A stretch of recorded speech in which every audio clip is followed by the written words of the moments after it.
Sir triple BE படிச்சிருக்காரு sir. ஆளை பார்த்தா டம்மி பீஸா இருக்க, பயங்கரமான ஆளா இருக்கேடா. கேம்பஸ்லயே ஒரு கம்பெனிக்கு போனாரு. அங்கேயே மாசம் 18,000 போட்டாங்க. 50,000? அது கம்மினே. அட பாவி. 3 மாசம் முடிச்சிட்டு என்னால முடியாதுன்னு வெளியே வந்துட்டாரு. ஒரே நாள்ல டாப்புக்கு பொண்ணு தான்டா ஆசைப்பட்ட, ஏன் பாதியில ஓடி வந்த? செட் ஆகாது மச்சான். வந்துட்டு எனக்கு அந்த போன கம்பெனில எனக்கு வேலை நல்லா இருக்கு, எனக்கு அதே போல கம்பெனி வச்சு கொடுங்கன்னு சொன்னாரு. இருந்தாலும் உனக்கு இவ்வளவு ஆசை ஆகாது. அதுக்கு எவ்வளவு செலவாகும்பான்னா 50 லட்சம் ஆகும்னாரு. டிசைனா யோசிக்கிறீங்களா? மூக்கு புடப்பா இருந்தா சில நேரத்துல இப்படி எல்லாம் யோசிக்க தோணும் கொஞ்சம். அதாவது ஒரு கம்பெனி பிடிக்கலன்னு வெளியில வந்து கேள்விப்பட்டிருக்கேன். ஆனா இது புதுசா இருக்குனே. புதுசா இருக்கு. இதே கம்பெனி ரொம்ப பிடிச்சிருக்கு, நாம அதனால நம்ம கம்பெனி நம்மளே வச்சிருவோம் அப்படின்னு வெளியில வர்றது இருக்குல்ல, எக்ஸ்ட்ராடினரி. Thank you.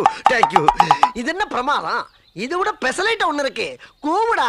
கார்ல ரொம்ப இன்ட்ரெஸ்ட் சார். 8th படிக்கும் போது நான் கார் ஓட்டுறேன். எல்லாம் நம்புற மாதிரி அங்க இருக்குது. கார்ல இன்ட்ரெஸ்ட்னால அந்த ஷோரூம் போனேன் சார். வா காரை பார்க்க போ. ஸ்கூட்டியை பார்க்க போறேன்னு சொல்றான்.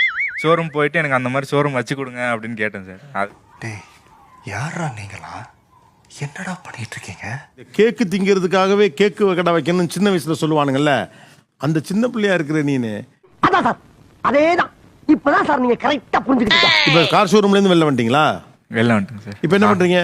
4 மாசமா சும்மா தான் சார். 50 லட்ச ரூபா கட்டிக்கிட்டு. இவனை என்ன பண்ணலாம் சொல்லுங்க. இந்த மாதிரி சோம்பேறி எல்லாம் நாட்டுக்கு தேவையில்லைங்க.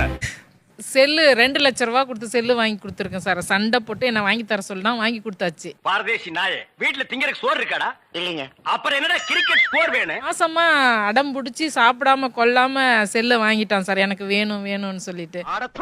உன் மூஞ்சில முடிச்சாலே பாவம் வந்து சேரு நாயே. பசங்க அவங்க அப்பா கேட்பானுங்க. ஒரு 6 மாசம் சம்பளம் வச்சு அவருக்கு வாங்கி 6 மாசம் சம்பளம். ஊதுறியே அது சிகரெட் இல்லடா, உங்க அப்பனோட ரத்தம்டா, ரத்தம். என்ன பண்றீங்க அதை வச்சு? கேக்குறான் பாரு கேரப்பாய மாதிரி ஒரு கேள்விய. நார்மலா யூஸ் பண்ணிட்டு தான் சார். சோதிக்காதீங்கடா அண்ணையா, சோதிக்காதீங்க. அவருடைய 6 மாத உழைப்பை உங்களுடைய ஜஸ்ட் ஃபார் ஃபன்னுக்காக நீங்க யூஸ் பண்றது உங்களுக்கு ஒரு குற்ற உணர்ச்சி உண்டாக்கலையா? உனக்கு தோணல? உள்ளுக்குள்ள உறுத்தல பொறம்போ டாய். அது மட்டும் இல்ல சார், எனக்கு இப்ப இனோவா கார் வேணும்னு கேக்குறாரு. நீ பிறந்தல இருந்தே இப்படிதானா, இல்ல அம்மாவாசை பௌர்ணமிக்கு மட்டும் இப்படி ஆயிருவியா?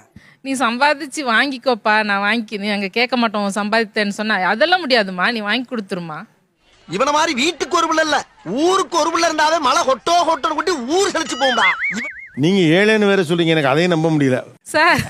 அவங்க அப்பா உண்மையிலேயே மேஸ்திரி வேலை தான் செய்யறாரு சார் இன்ன வரைக்கும். ஏன் கஷ்டத்தை கட்டா நீயே கண்ணீர் விட்டு அழுதுருவடா. எனக்கு உங்ககிட்ட ஒரே ஒரு இது மட்டும்தான், அந்த ஒரு தோட்டம் இருக்குன்னு சொன்னீங்கல்ல, அது பத்திரம். இல்ல எனக்கு புரியல. அதெல்லாம் விற்க மாட்டான். இல்ல அவன் விற்க மாட்டான். நான் வித்து வாங்கி ஒரு நாள் அழுவான், நீங்க விப்பீங்க. கரெக்டா கட்டுவிட்டா. மறக்காம சர்ப்ரைஸ் பண்ணுங்க.